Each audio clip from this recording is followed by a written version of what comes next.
You find the access tunnel, hidden within a natural cave a mile off the main road. You don't need the keycard, the door is ajar. It smells here. It smells like them. Hopefully they've moved on. You've come so far already, you can't turn back now. There's a slick trail that leads from the cave entrance and into the depths of the site. If it's blood or shit, or something that smeared off one of those things, you cannot tell. You make a point to avoid it. You're still receiving the distress signal. It only started broadcasting yesterday. Whoever it is, you pray they're still alive. Your footsteps echo throughout empty corridors. Each footfall sounds for all the world like a dozen, as if you're not treading through the dark alone. Elevator is down, so you take the stairs, ending on floor B5, Keter holding. You pass several empty containment chambers. The horrors they once held are long gone, if you're lucky. The trail takes you to an office branching off the main hall, the source of the signal. The door is cracked open, but stuck. You plant your feet, push with all your might.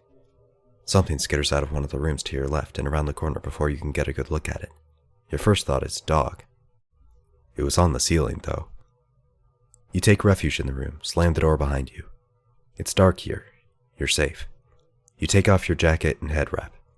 It'd be a damn shame to die from something like hyperthermia after all that's happened.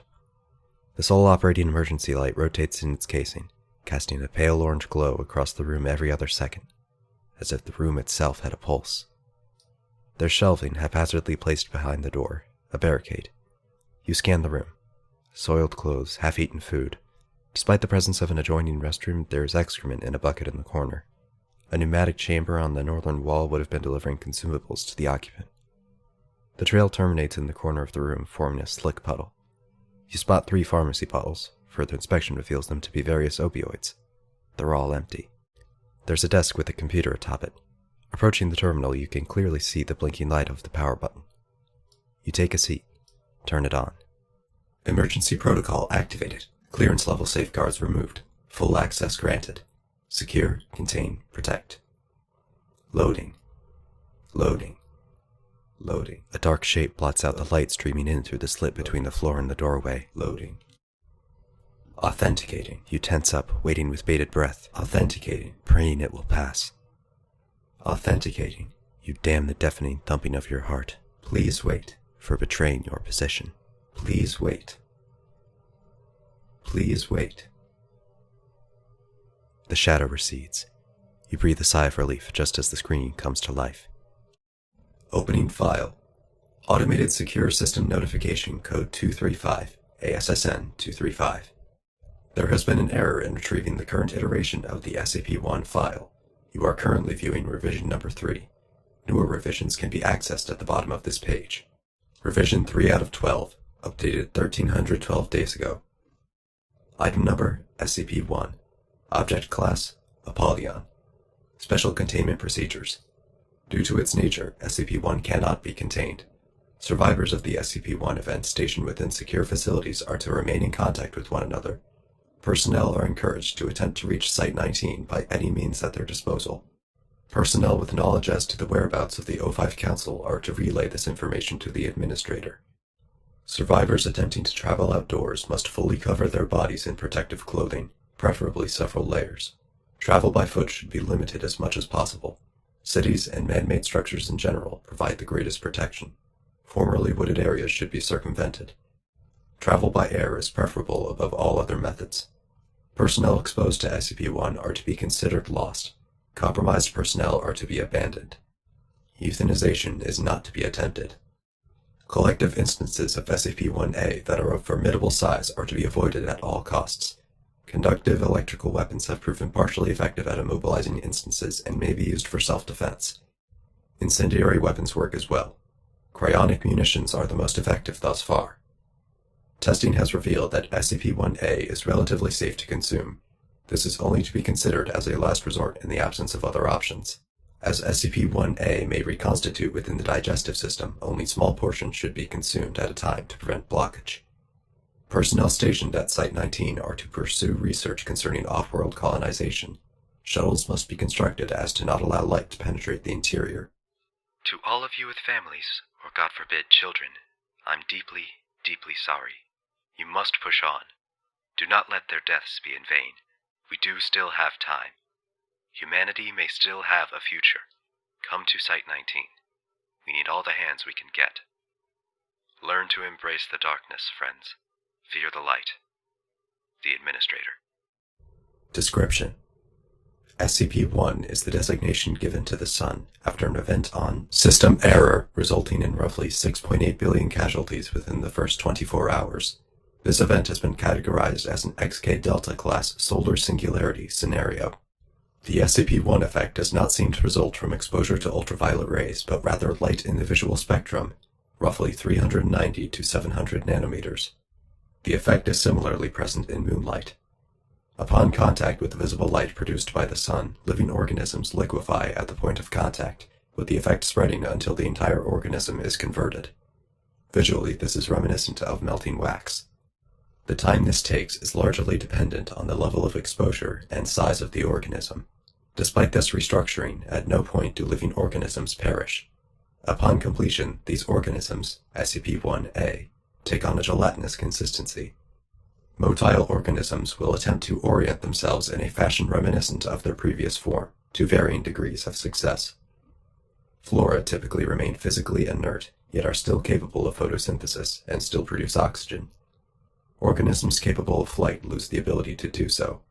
Fauna remain sentient and display behavior that parallels their non-anomalous counterparts when not absorbed into a collective instance. Humans retain a modicum of sapience and memory. Biological anomalies exposed to SCP-1 are affected in the same manner. It seems that exposure nullifies any previously expressed anomalous characteristics. Due to their composition, instances of SCP-1A that make contact with one another may combine and blend at the molecular level. This does not seem to cause any pain or distress to the instances, though the resulting bulk can inhibit movement.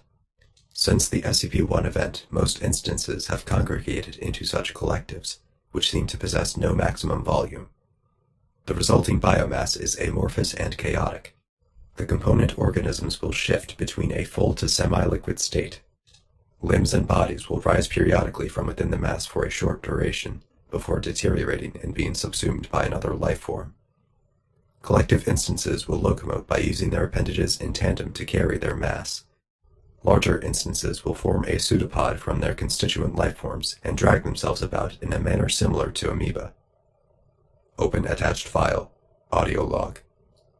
Access granted. A harsh static lashes out of the speakers when you open the file. It disturbs the stillness of the room, catches you off guard, and quickens your heart's pace. There's some handling noise as the recorder adjusts their microphone. A brief moment of silence passes, and then... This is Dr. Logan Igoda, level 3 researcher. There's a quiver in her voice that betrays her attempts at professionalism.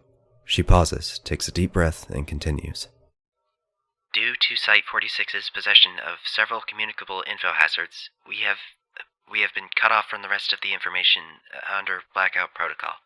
As such, I will be updating this as we come across new information.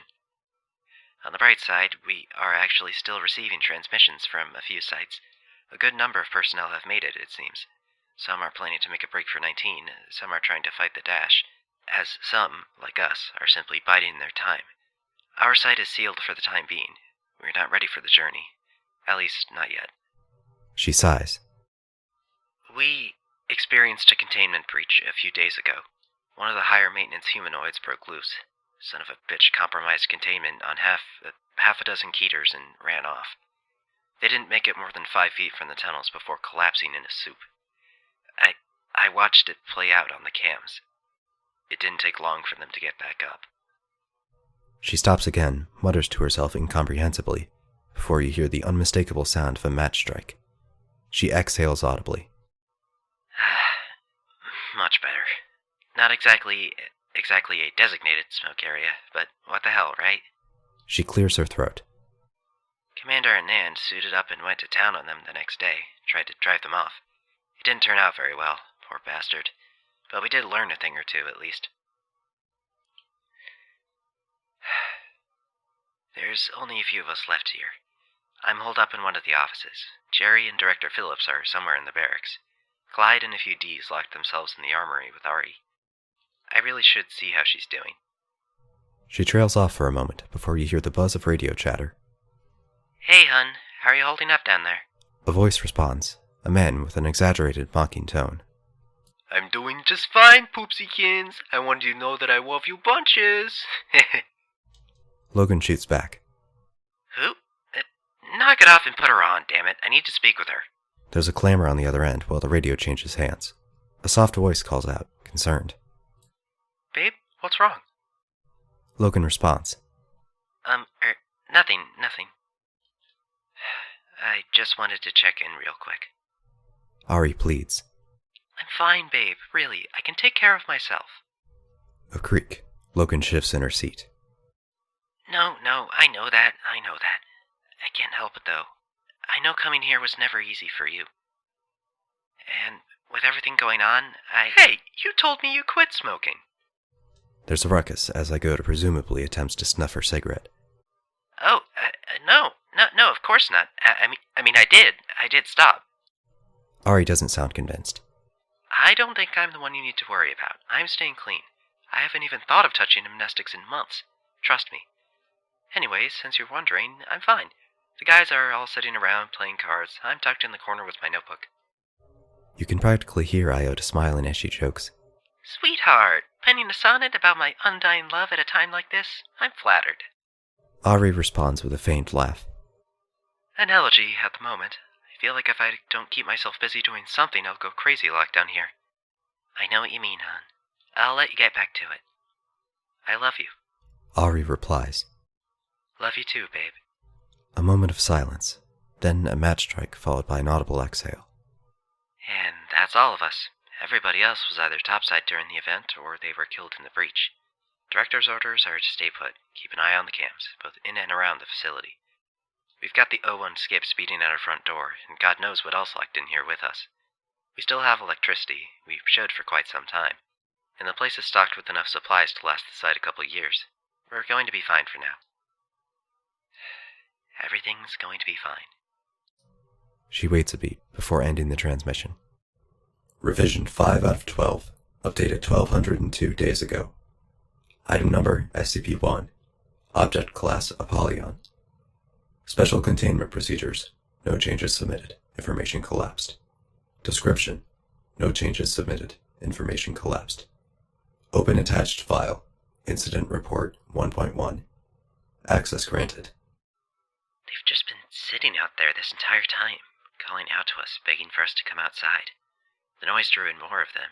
There's this one mast that I'm sure must have a few dozen people and God knows how many animals roiling around inside it. Screams and bleats and screeches and howls nonstop, louder than all hell. The worst ones make this disgusting moaning, like they're actually enjoying it. They're not going to leave so long as they know we're down here. We managed to talk one of the Ds into going out, see if he couldn't draw them away. He was surprisingly okay with the plan. All he asked for was a gun and a single round. He made it out there and one got a hold of him, tried to get his mask off. He managed to work the pistol up beneath his chin in time, got it off. I figured he was lucky. After he fell limp, though, it kept working at his suit. Pried off the hood, poured itself inside, began tearing it off of him from within. He came back, started changing, dripping out of the suit and screaming and screaming and screaming. They won't even let us die. The director has a plan. There's an escape tunnel hidden in his office. Tram under the site will take us to a safe house. We should be able to start towards 19 from there. Revision 8 out of 12, updated 1200 days ago. Item number SCP-1.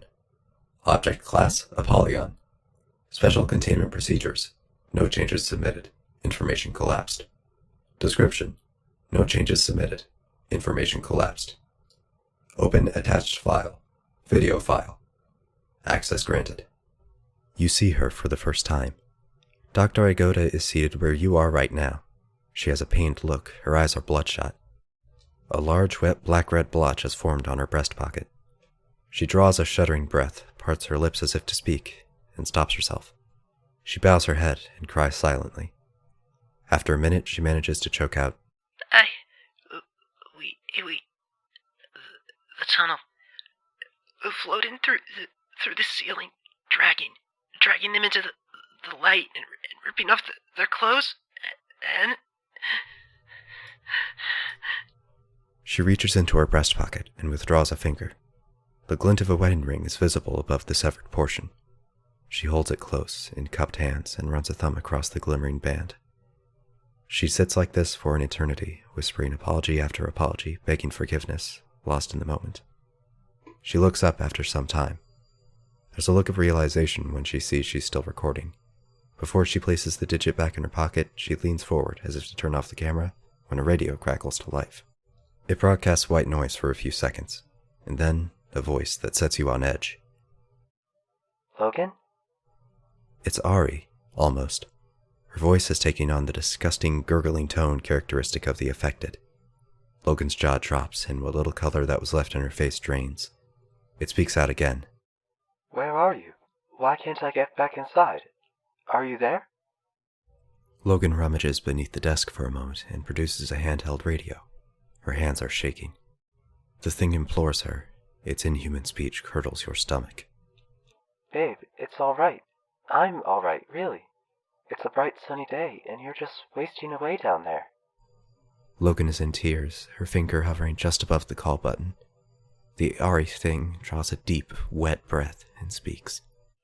Such a beautiful, clear blue sky. Just like that day. Do you remember, babe? Logan withdraws a cigarette with her free hand, followed by a pack of matches. Her shaking thwarts the first two attempts to light it. She swears silently. Third time's the charm, and she inhales a quarter of it in a single drag. The Ari thing continues. It was so perfect. Everything was how I'd always dreamt it would be. You planned exquisitely. I'd never felt so in love. Logan begins rocking back and forth. You even had the band play our song. It starts singing. I feel good in a special way. I'm in love and it's a sunny day. Logan hurls the radio across the room. It smashes somewhere off camera. It's still somewhat operational. You can still hear the thing singing. Good day, sunshine. Good day, sunshine. More voices join in the chorus as the radio slowly loses life. A few, a dozen, then more. They continue singing until the radio mercifully dies. Logan rushes out of her chair, and you can hear her vomiting off screen. The video films the empty seat for several minutes before she returns to end the feed. Something isn't right. A lingering paranoid sensation washes over you. You're being watched. You defensively dart your eyes about, though they take a second to adjust to the darkness beyond the monitor. The emergency light sweeps across the room, stretching and twisting the shadows beyond recognition. That's when you spot it. There, in the corner, coming out of the puddle. Time slows to a halt.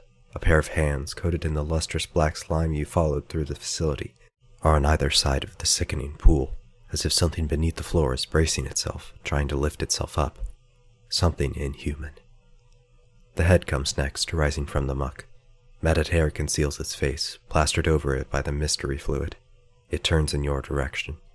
It stares at you from the corner, which once again falls into darkness. The emergency light continues its journey across the room.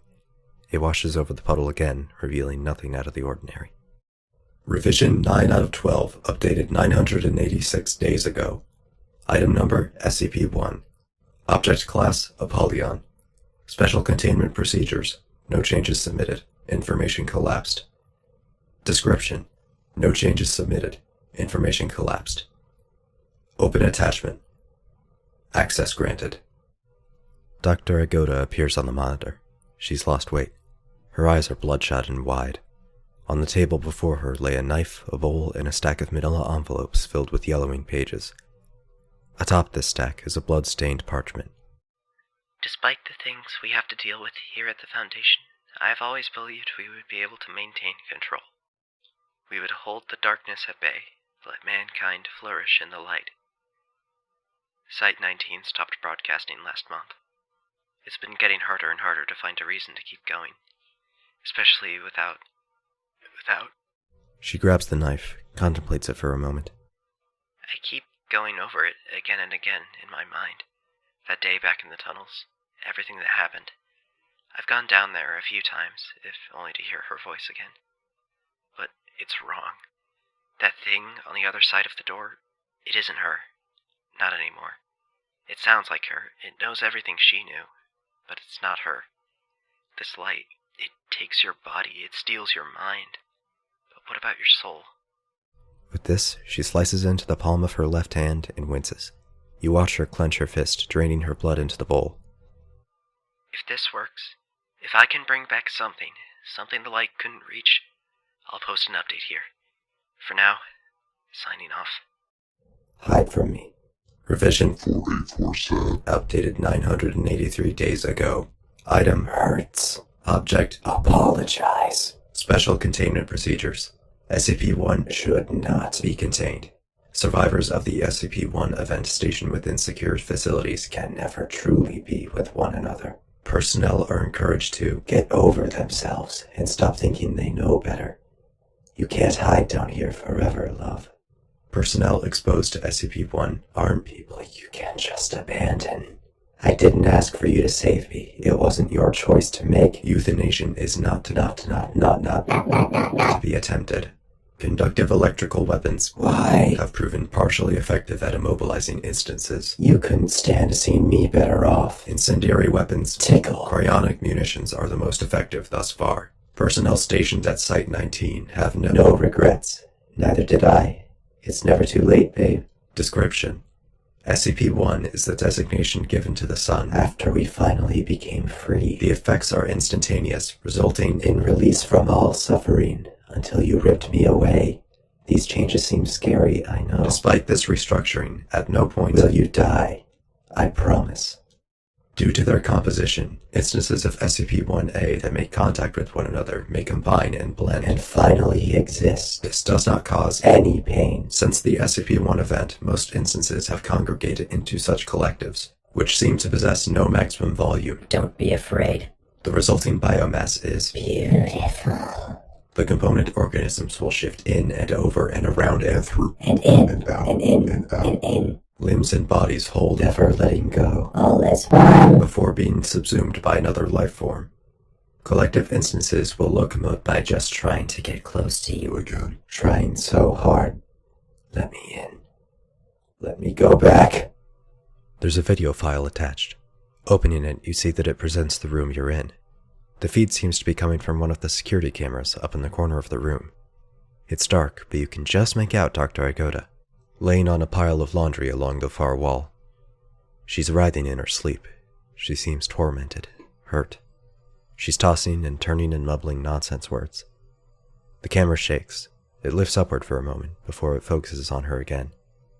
It starts moving, slowly. The speakers come to life, picking up an airy, breathy static.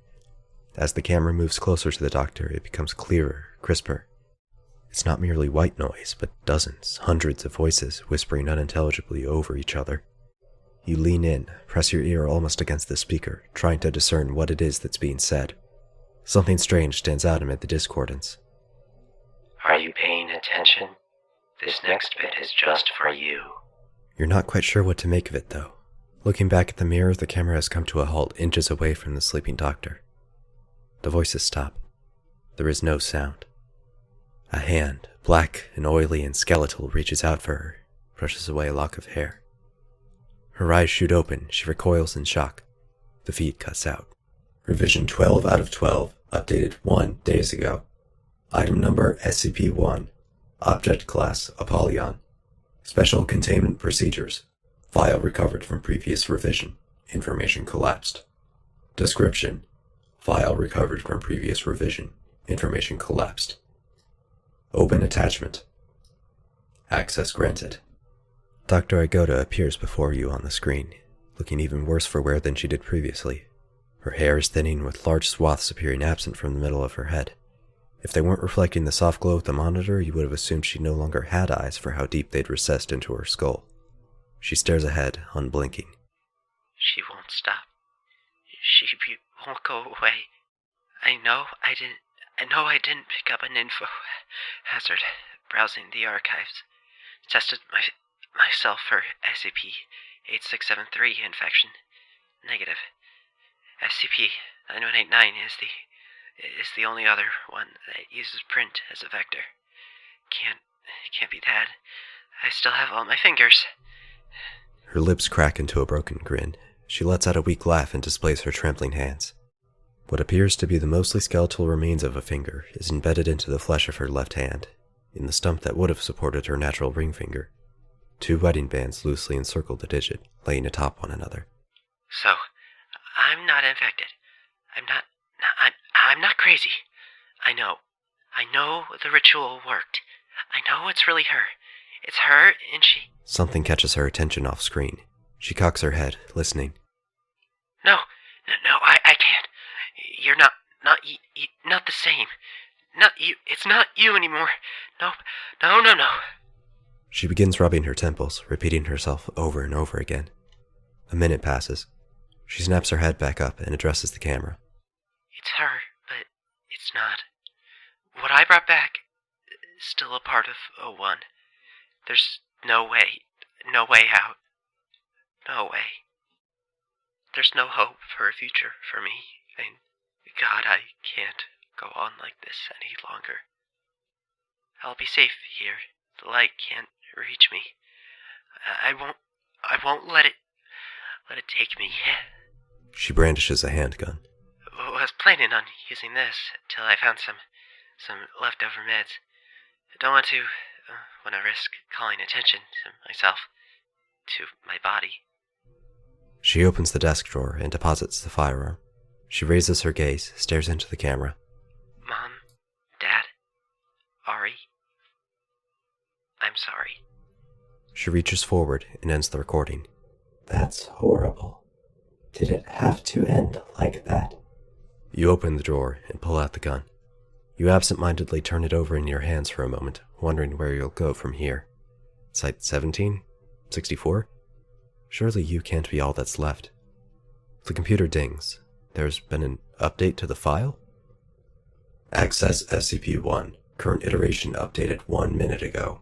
Item number... Saffron skies raise the blazing sun. A chance encounter, awkward displays. One day, my love, we'd be as one. Object class. With 2 entwined, ascent course begun. That frenetic, wild, lustrous haze. Azure skies host the radiant sun. Special containment procedures. Above us, gleaming as we run down that aisle of fervent praise. That day, my love, we became as one. With future unfolded, the life we'd won. Commitment and duty for the family we'd raise. Cerulean skies ferry the shimmering sun. Description. Buried, shackled by fate, overrun by ever-growing resent and malaise. Yesterday, my love, we were as one. Now you lie here, the life in you gone. In the dark, outside of her rays. Crimson skies bear the torch, our sun. Today, my love, we'll be as one. System error. Without your prompting, the page begins playing a video file. You freeze when the image loads. It's a live feed, looking down on you from behind, about a foot away. A skeletal, inky left hand enters the frame, approaching you at a snail's pace. It's missing its ring finger. Without a second thought, you turn and fire in a frenzy, hoping to drive off the specter. Your bullets meet an empty wall. There's nothing there. A second passes before you hear it, before you hear them. Sloshing, wet thuds coming down the corridor, accompanied by a chorus of screams. It slams into the door. Could there be a place to hide? It strikes a second time. What appears to be a face, part human, part something, dribbles in under the frame. Bits of flesh from God knows what oozes through the sides and reconstitutes into fingers, eyes, feathers.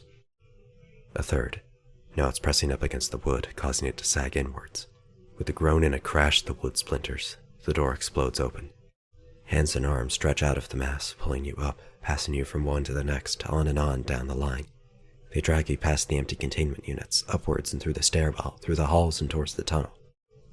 You're afforded a few precious moments in the darkness. At the end of the tunnel, there is light. It is oft speculated which of the varied forms of love is most powerful. One might posit that it is the familial storge, citing the pure love and hope in the heart of a mother, or the righteous pride with which a warrior defends their nation and kin. Another may proffer that it is instead the empathetic agape, owing to the compassion of a godly soul opening their heart to the needy, or the selflessness of an activist championing a cause far greater than themselves. Still others may suggest that it is the committal pragma, on the sole account of the continual excess of growth and understanding that evolves over the course of a lifetime with one's partner, exuded by those when they deeply know another person so wholly and intimately. Regardless of each type's relative potency, it can be generally agreed upon that love is universally powerful. It is patient, it is dynamic, it is magical.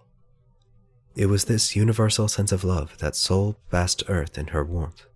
It was with this patience she tended to the planet, nurturing its life across eons. From the industrious archaea she watched laying the bedrock for complex life forms, to the sapient humans with their boundless innovation and creativity, Sol loved it all, no matter its form, with unrivaled intensity. Then there was the hateful. He was another of her kind, older. His domain was blessed with having not just one, but two satellites primed to generate the bounty of life. Unlike Sol, however, the hateful was arrogant and impulsive. None of the life forms of his oceanic rhyloths developed eyes or vision to gaze upon him, so he lashed out, boiling the fledgling ecosystem for this perceived slight. The extremophiles of the frigid Timtez, though capable of complex feats of intelligence and adoption of learned behavior, never progressed to a sufficiently high degree of intellect or reasoning to genuinely appreciate their son's gift. As such, they too were consumed by his malice. The hateful envied Sol, despised her. He looked upon the world she painstakingly cultivated with absolute scorn, furious and indignant that she should be graced with the complexity and variability of its inhabitants. He raged as its dominant species' venerations of her presence echoed through the cosmos, forever reverberating her praises to their brethren. The hateful then directed his anger towards Earth. He began moving with single-minded determination, emanating contempt and spewing vitriol. Sol became aware of the hateful's intentions as he began his bitter campaign, and grew concerned. Though she had known life to be resilient, shrugging off one extinction event after the other, the arrival of the hateful would be an insurmountable catastrophe. The beings she cared for would be obliterated en masse in a nuclear conflagration, and die hopelessly screaming. Not even the brightest minds of her world's highest body of research, with knowledge both mystic and mundane, had a solution to the challenge imposed by the hateful. The more prevailing proposals incorporated occult rituals perfected across the millennia of humanity's existence, but for all their influence, they did not possess the power or resources to spark the large-scale reactions necessary for planet-wide protection. Sol knew what had to be done. Brimming with unbridled love, she began to change. Her radiating warmth would act as a bulwark against the destruction threatened by her sibling. Her rays and outpouring of her adoration of life would grant those basking in its glory an immunity as unbreakable as the bond she shared with them. As the hateful one ravaged and tore his way through the neighboring galaxies, Sol became bemused by his impotent rampage, reveling in the thought of his arrival. Because once he descends upon Earth, he will discover its population can not only endure this onslaught, but prosper in spite of it. After all, love conquers hate.